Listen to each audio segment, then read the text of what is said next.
Hey guys, what's up? Welcome back to the channel. It's Cynicalex, and you know what it means when you see this setup here and those icons down there. This is a brand new tier list for Dormammu GBR. Now, we already made a video on it talking about, really good teams and tips and tricks and how to dodge this and that.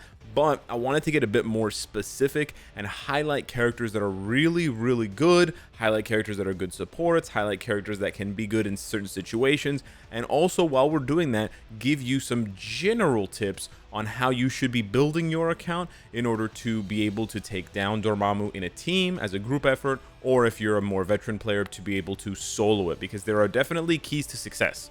There are definitely players who have stacked accounts who aren't beating Dormammu as easily as they should be, or at all, and there are definitely players who are on the lower end of things development wise who are punching up. And so I want to reveal as much as I can and give you as much information as possible so that you can punch up as far as possible, baby. So we've got these 5 rankings here, or these 5 titles here, all day, any day. These are characters who you can just take in any day of GBR and you can win. And this is an important thing to note because of the other category that references the days, which is versus week typing. Now, unlike the previous setups, Dormammu always rotates his typing. He goes blast, combat, speed, blast, combat, speed, universal, I believe. So it's really important to have the awareness that certain characters are going to be better than others because, for example, universals don't have type disadvantage. But on the other hand, they don't get as much out of it as the other typings do when they're fighting against the weak typing. It's sort of like the Pokemon rock, paper, scissors, water, fire, grass type of situation that you want to take advantage of and you want to make it work for you. Maybe you can't win with these characters at the top here, even though they're the best. But maybe you can win versus weak typing. You also have just generically godly characters that can do what it feels like almost any day. It doesn't necessarily make them better by default because they do have a type disadvantage, but they're still very, very good. There's not much difference between all day, any day, and godly, in my opinion. Then we have support legends. These are characters that are just amazing supports, and I realize that only tier 3 and transcendence can be supports, but some are better than others, and I'll explain why. And then lastly, we have the good but can't solo. This is probably the most obvious category, and I've personally tested most of these characters. I haven't got around to testing Hyperion yet, but I will soon. So this is the list down here at the bottom. Good but can't solo. These characters are good, and they can definitely do a good chunk of damage, especially if you have like a really good build on them, but they can't necessarily solo. I think Luna may be the exception here. I think with the right build and a full double support stack, she can solo, but it's tricky. So I'm going to put her there for now. I'd rather underestimate her than overestimate her and make people run back to build her when we've since gotten so many good speed types like Makari, Spider-Man, etc, etc, etc. So yeah, let's go ahead and bang out these support legends here. It should be fairly straightforward from what you see, but I'll explain why certain supports aren't here at all, and I'll also explain why certain supports are at the end. So we're going to stop here. So I think these 6 supports are really, really good for Dormammu for 2 reasons. And the 2, well, besides Taskmaster. I'll explain for Taskmaster. But for everybody else, if you build them offensively, like rather than building them with a CTP of Insight, if you build them with a Rage or an Energy, or a damage proc obelisk, they can do a lot of damage. So because of the way that Dormammu GBR works, you have to switch characters, right? Because he strips your buffs. It makes total sense to build these characters offensively and then continue your DPS instead of having a huge drop off while you wait 10 seconds to switch back to your main DPS. So like, sure, you can pair Wong with Doctor Strange or Doctor Doom, because he gives extra 3% extra damage to villains and heroes to all magic type users, and you can use Doctor Doom and Doctor Strange to really, strong effect, and they can do a lot of damage. But you can also build Wong that way, and when you have to switch to Wong, instead of doing 0 damage, you'll actually do some damage. So that's why I highlighted these 5 here. And then for Taskmaster, like Sif, like Valkyrie, like Cersei, they provide extra buffs, right? Wong and Proxima are just providing 1 buff, and Proxima's is only for, like, they're more specific, right? Only for villains, only for magic users. But in the case of Sif, in the case of Valkyrie, in the case of Cersei, and in the case of Taskmaster, although they only apply to specific subsets of characters, Valkyrie and Sif being the most universal, the most widely used, therefore they're at the top. They also provide additional buffs, right? Like she has a leadership, she has ignore dodge, he has extra buffs for weapon masters, and then Cersei has the attack bonus for Eternals. So that's why I want to highlight these supports, right? They're better than just generically someone like Mystique. Now, sure, Mystique has the same support passive generically as Proxima, but Mystique is available to use for all characters. So why isn't Mystique better than Proxima? Because Mystique doesn't do any damage. If you switch to Mystique, she's not going to do any damage. Proxima can actually do damage. So that's sort of the difference I want to highlight about these supports and why I think these 6 are just fantastic. Now, I have 2 more supports to highlight here. One is Ebony Maw. And I want to point out Ebony Maw because I already mentioned the typing, and I've already seen players accidentally, or perhaps they're just not thinking, using Ebony Maw as a support on days that are not universal. Like I said, Dormammu goes through the rotation of blast, combat, speed, or maybe it's blast, speed, combat. I'm not exact. But anyways, he goes blast, combat, speed, universal.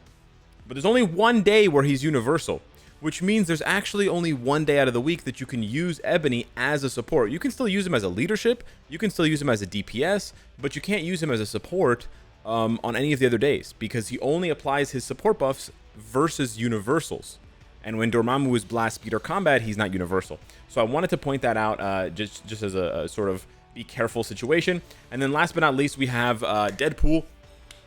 Deadpool here is only good as a leadership for Gwenpool, so it's a very specific situation, but because of Gwenpool, or because of Deadpool, Gwenpool is actually on this list. Without Deadpool, Gwenpool's not on this list. So I thought it would be unfair to include Gwenpool and sing her praises, and wow, she can actually solo carry on the blast day because she's a speed type. But she has to do it with Deadpool versus Dormammu. So yeah, let's move on to the weak typing here. This one's fairly straightforward. These characters are not going to be able to carry you full solo on the other days, like when it's speed day or when it's especially not when it's combat day for these speed types, or when it's blast day for the combats, when it's the opposite typing. But when they have the type advantage and they can do up to 60% more damage if you build up their type enhancement to level 6, then they can absolutely solo. So I think these characters are still very, very good. However, you do need to be a little bit more careful with, when you play them. They're not necessarily, not necessarily, they definitely will not give you the same value every single day that you use them in GBR. And that's what separates them from the top 2 tiers. The top 2 tiers, in my opinion, can give you insane value on almost any day. So here we go. We're going to start off with Godly. We have Doctor Strange. We have tier 4/level 80 Iron Man. We have Makari, and we have Shang-Chi, which of course leaves the last all day any day, which we will now fill out with Thena, Scarlet Witch, and Doctor Doom. So this actually finishes the ranking, but now we just need to talk a little bit more about why these characters are here and what makes them so good. So let's first talk, sorry about the bar there at the bottom, but yeah, let's first talk about Godly. So like I said, what separates these characters from the weak typing is that Doctor Strange can do really well on pretty much any day, probably except for speed day where he has type disadvantage. But he does very well on blast day, he does very well on universal day where he has no advantage, and then he absolutely blitzes. He absolutely blitzes combat day. And you know what? With a rage CTP, with them both with a rage CTP, Doctor Strange is almost as fast, which is crazy because my Iron Man is tier 4, which means that at level 80, Doctor Strange is going to be faster level 70 versus level 80 Iron Man. So Doctor Strange, in my opinion, is so close to being right here. So close. And you could argue that he is. But for now, again, I'm going to, rather than overestimate him, I'm going to underestimate him a little bit so that people don't go crazy, FOMO, all this stuff. But Doctor Strange is absolutely godly, hence the title, for Dormammu GBR. And then Makari, Shang-Chi, and Iron Man, pretty straightforward. They do represent different typings, and it's just a coincidence, but they're all very, very strong. And the other coincidence, by the way, if you haven't caught on by now, and I've said it in my previous video about Dormammu, Rage CTPs. Rage CTPs are all over this tier list, and the vast majority of the characters I've tested have done well with a Rage CTP. Now, I've highlighted some characters that don't do that well, like Moon Knight, and honestly, Moon Knight doesn't do very well with an energy or a rage, so that's sort of the situation that he's in. But generally speaking, a rage is going to perform best for the characters in the top 2 categories at the very minimum. You can maybe get away with a judgment specifically for Scarlet Witch, but I still think she will perform better with a rage versus a judgment. And the reason for that is in the second phase of the fight, the first phase you're not going to notice much difference, or actually she might be faster with a judgment, or Makari might be faster with an energy CTP. But what's going to happen in the second phase when Dormammu cuts everyone's pierce in half, and your 10% pierce goes to 5, or your 20% pierce goes to 10. We're actually not sure if it's cutting it by 50%, which means it goes to 0, or whether he's cutting it by 50% of what you have, which would be 25 to 12.5, 10 to 5, etc. We're not sure whether the reduction is a percentage or like the actual percent 50. But in the second phase, if you use an energy CTP or if you use a judgment CTP, you're going to see a massive drop off in your damage. Whereas the rage CTP that you're using, if you are using a rage, will continue to output good damage because it ignores part of the boss's defense reduction. Now, I don't know if the mighty and brilliant destruction CTPs do the same thing, but they have their own set of issues with charging up the proc and sort of delaying your rotations. And unlike other game modes, Dormammu GBR is very demanding of what you do when you're moving around. And you have to be very careful when you position your character because they can get one-shot, or they can get two-shotted, or you can lose like 80% of your HP in the blink of an eye from one of his purple attacks. So that's why you actually don't see other characters on here like Sharon Rogers. The reason being, although she accumulates and she can do really high burst damage, she doesn't heal enough. And she takes so much damage from Dormammu, honestly, it's more headache than it's worth. There are definitely some players out there who can make Sharon Rogers work for Dormammu, but I think the vast majority of players are going to be frustrated, and Sharon is just not consistent enough, in my opinion, to warrant being on this list right now. If she gets a bigger heal in the future with a new uniform upgrade, that's a different story, we'll go there, but having one 15% heal every like 7 seconds is just not enough, man. Like, Dormammu does so much damage, it's absolutely like bonkers. Like Doom can die and he has a 50% heal. So yeah, that sort of goes to show you what it takes to be able to consistently solo Dormammu, and that's the goal that I'm trying to express with this tier list. I think the characters at the top 2 tiers can definitely solo him once you have enough pierce and once you have a good enough build with a CTP, etc. And then it sort of gets worse or slower, I should say, as you move down. Like, I still think Luna can solo. Like, I still think she can, but you would need an absolutely stacked build, stacked account like mine, and you would need like 9 minutes. And once you get to the 9-minute mark, it's kind of hairy, kind of iffy, because Dormammu actually has a death animation, and the death animation takes 5 seconds. So if you clear Dormammu at 9:55, you will actually lose, because like the timer will keep going to 10 minutes, and then you'll time out.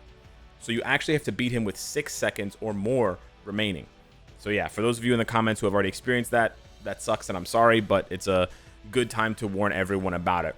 And then last but not least, I do want to mention the pierce requirements, because a lot has been said about how much pierce you need to do this game mode. And obviously, 20 to 25% pierce is great if you want to solo it, if you want to carry people. Like, when you're at that level of pierce, and it's not as hard to get as it sounds, so I will say that. It is hard to get, but it's not impossible. But when you're at that level, you can actually carry other players, which is a really good feeling. But you do need some level of pierce to do enough damage, especially in the first phase, in order to feel like you're actually contributing. So I would say if you have less than 10% pierce, so if you have single-digit pierce, you're probably not going to feel like you are contributing enough to the damage to actually matter.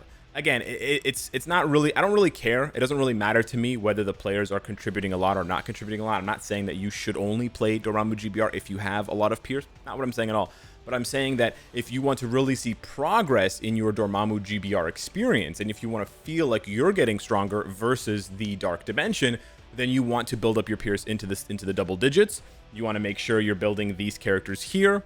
And you want to make sure, if you can, that you're equipping them with rage CTPs, and you're sort of maxing out the appropriate stats, crit rate, crit damage, dodge, so that they can do as much damage as possible and then learn the patterns of the fight.